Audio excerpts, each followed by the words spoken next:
She was very innocent. అంటే అంటే అసలు వెరీ పాజిటివ్ బేసిక్ ఏంటంటే అసలు మనం అతను సూసైడ్ చేసుకుంటాడని మాత్రం ఖచ్చితంగా అలాంటి థాట్ అతనికి వస్తుందని ఎప్పుడెప్పుడు అనుకోం.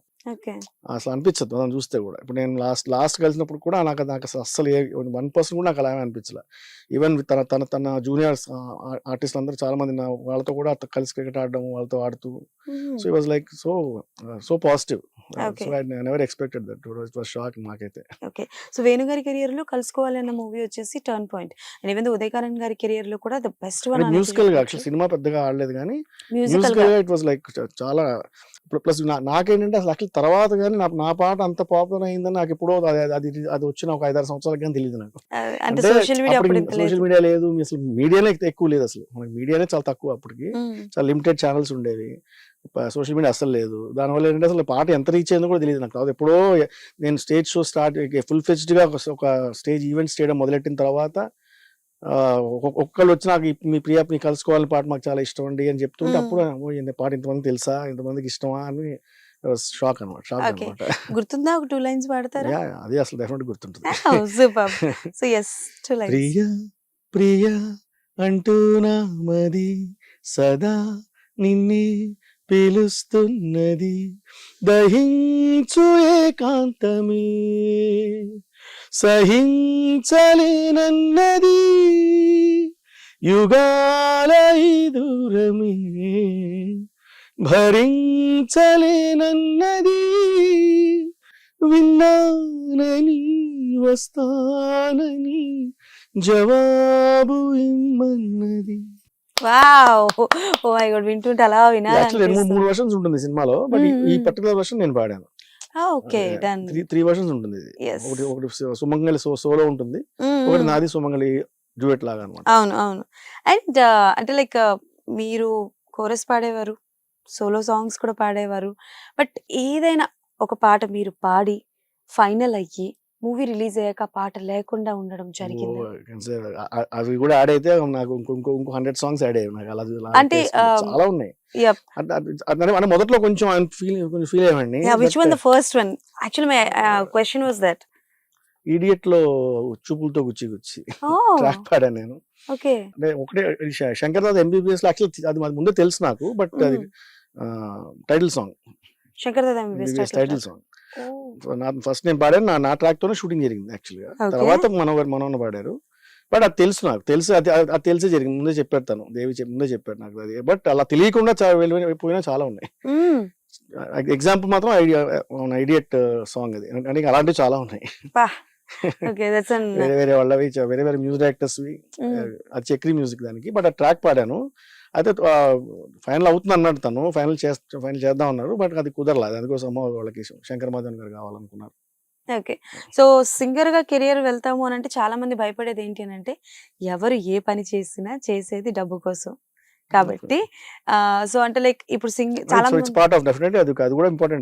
డెఫినెట్లీ ఇప్పుడు మనం ఒక కళని ఇస్తున్నాము అని అంటే చాలా మంది ఏమనుకుంటారు అంటే కళని అమ్ముతున్నాము అని అనుకుంటారు, కానీ but not like that. So అంటే లైక్ ఎప్పుడైనా వేణు గారితో పాట పాడించుకొని డబ్బులు ఎగ్గొట్టే సిచ్యువేషన్స్ ఎప్పుడైనా జరిగినాయా? ఎంత ఉండొచ్చు అరౌండ్ అమౌంట్ ఫిగర్? కానీ చాలా మంది అట్లా. అంటే ఒకటి ఎగ్గొట్టిన వాళ్ళు ఉన్నారు, ఫస్ట్ ఇంత ఇస్తా అని చెప్పి మళ్ళీ ఇంకా కొంచెమే ఇచ్చిన వాళ్ళు ఉన్నారు.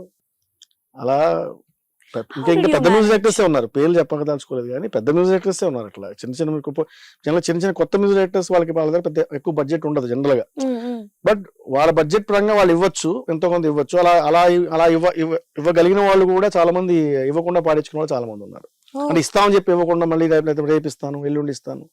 అంటే సుమారుగా ఎంత అయి ఉండొచ్చు అనుకుంటున్నారు? ఫిగర్ అంటే ఒక ఫిగర్ అంటే మొత్తం ఫిగర్ అలా లెక్కేసుకుంటే నాకు ఈజీగా అవన్నీ కలిపి 4-5 లక్షలు ఉంటుంది. 4-5 లక్షలు ఈజీగా ఉంటుంది. వామ్మో! అంటే మీకు అంటే చిన్న అమౌంట్లు కలిపి అన్ని కలుపుకుంటే అంటున్నాను రౌండ్ ఫిగర్ ఎంత అయి ఉండొచ్చు అని. 4-5 అప్రాక్సిమేట్లీ చెప్తాను. అంటే ఈ నెల కెరియర్ లో almost more than 20 years career కాబట్టి డెఫినెట్లీ అంతా కలుపుకుంటే ఒక 4-5 lakhs ఈజీగా అవుతుంది శుభ్రంగా. ఓకే.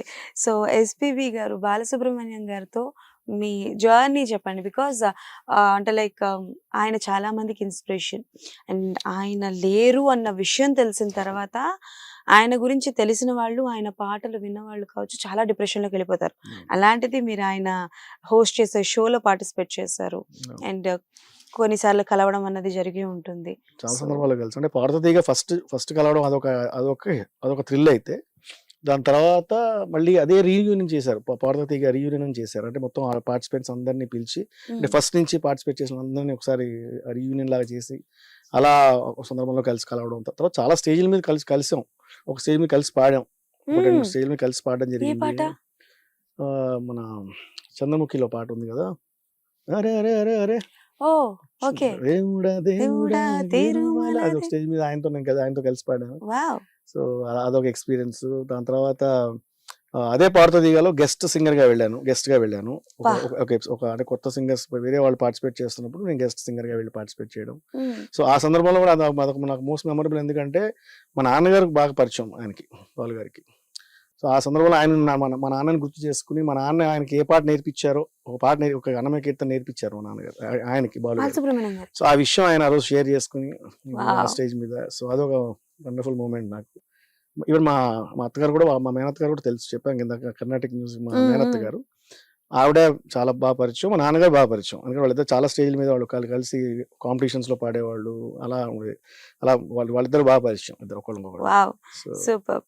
సో అంటే లైక్ మీరు బాలు గారి దగ్గర నుంచి నేర్చుకున్న 3 విషయాలు. ఫస్ట్ ఇంకా ఇది చెప్పాలంటే నిజాయితీ అండి. అంటే సిన్సియారిటీ అంటే టువర్డ్స్ హిస్ వర్క్. అంటే మాకు ఇంకా మా జనరేషన్ వాళ్ళకి చాలా మందికి రాలేదు అది. అదేంటంటే ఆయన ఇప్పుడు ఒక రికార్డింగ్‌కి వెళితేనే ఆయన లైవ్‌లో రికార్డింగ్ కూడా పాడడం చూసాను నేను. చూసే హ్మ్. అదృష్టం హ్మ్. కలిగింది నాకు. నా 'మన్మధుడు' పాడినప్పుడే ఆయన అదే సినిమాలో ఇంకో పాట పాడడానికి వచ్చారు. హుహు. సో నేను దేవిని పట్టుబట్టి అప్పుడు నేను ఆయనకి రికార్డింగ్ పాడుతున్నప్పుడు లైవ్‌లో చూడాలని నాకు ఒక డ్రీమ్ అది. ఎందుకంటే మనకు ఆ అవకాశం దొరకదు. నాకు దొరికింది. ఆయన లైవ్‌లో అక్కడ ఆయన రికార్డింగ్ పాడుతున్నప్పుడు ఇటు సైడ్ నుంచి నేను విన్నాను ఆయన. ఆయన ఏంటంటే ప్రతి రికార్డింగ్ చేసుకునే ముందు మొత్తం డీటెయిల్స్ అన్నీ రాసుకుంటారు ఆయన. హుహు. రైట్ ఫ్రమ్ ప్రొడ్యూసర్ మొదలుకొని ఎవరు లిరిసిస్ట్ ఎవరు, మ్యూజిక్ ఎవరు, హీరో ఎవరు, అన్ని డీటెయిల్స్ అంతా ఒక సాంగ్ ఒక డీటెయిల్డ్‌గా ఆ సాంగ్ మొత్తం అసలు నీట్‌గా రాసుకొని మొత్తం ఒక పెద్ద రికార్డ్ ఉంటుంది హ్మ్. ఆయనకి. సో అదొకటి నాకు ఎప్పుడు నాకు ఆశ్చర్యంగా ఉండదు. మేమందరం ఇప్పుడు మా జనరేషన్ వచ్చేసరికి ఏమైపోయిందంటే ఓ పేపర్ ఇచ్చేస్తారు మాకు. లేదా మేము రాసుకుంటాం గానీ ఏదో బరికేసుకుని అక్కడక్కడ హడావుడిగా రాసేసుకోవడం, పాడేసుకోవడం వచ్చేయడం అంతే.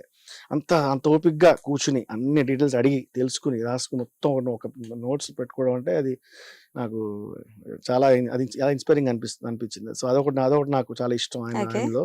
ప్లస్ బేసిక్‌గా ఆయన ఏమంటారు దాన్ని, హ్యుమానిటీ. అందరిని ఇప్పుడు ఎవరిని కూడా ఇప్పుడు నేను పెద్దవాడిని. ఇప్పుడు ఆయనతో కూర్చుంటే మనకి ఎక్కడ కూడా బాలు గారి ముందు కూర్చున్నాం అన్న ఫీలింగే ఉండదు. హ్మ్. ఎవరో చిన్నపిల్ల మనతో క్లోజ్ ఫ్రెండ్‌తో కూర్చున్నట్టే ఉంటది. హ్మ్. అట్లా అంత చనువుగా అంత ఇదిగా ఉంటారు ఆయన. సో ఇవన్నీ చాలా ఉన్నాయి. ఒకటి కాదు చెప్పుకుంటూ లిస్ట్ వెళ్తే మొత్తం చాలా చాలా పెద్ద లిస్ట్ పెద్దదున్నట్టుంది. అవుతది చెప్పడం మొదలెడితే. ఓకే. బట్ అన్ని ఓవరాల్‌గా ఈజ్ కంప్లీట్ పర్సన్. అంటే మనకి ఒక మనిషిలో ఎలాంటి క్వాలిటీస్ ఉండాలి అని చూసుకుంటే అన్ని క్వాలిటీస్ ఆయనలో ఉన్నాయి హ్మ్. డెఫినెట్‌గా. So okay. ప్రతిదీ ఇన్స్పైరింగే ఆయన యెస్. విషయంలో. అండ్ అంటే నేను విన్నది నిజమో కాదో నాకు తెలీదు. మీరే చెప్పాలి. ఒక సినిమాలో మీకు పాడే ఆఫర్ వస్తే ఒక హీరో వద్దన్నారు. బట్ స్టిల్ మీరు ఆ పాట పాడారు. పాట సూపర్ హిట్ అయిందని విన్నా. సో అలా చాలా ఒక హీరో అంటే హీరో వద్దనడం కాదు. హ్మ్. అదే మెన్షన్ చేయండి. మెన్షన్ చేస్తున్నా. యాహ్! అది చేయబోతున్నారు. హ్మ్. 'మన్మధుడు' సాంగే అది వద్దన హ్మ్. అంటే పర్టిక్యులర్‌గాను కాదు.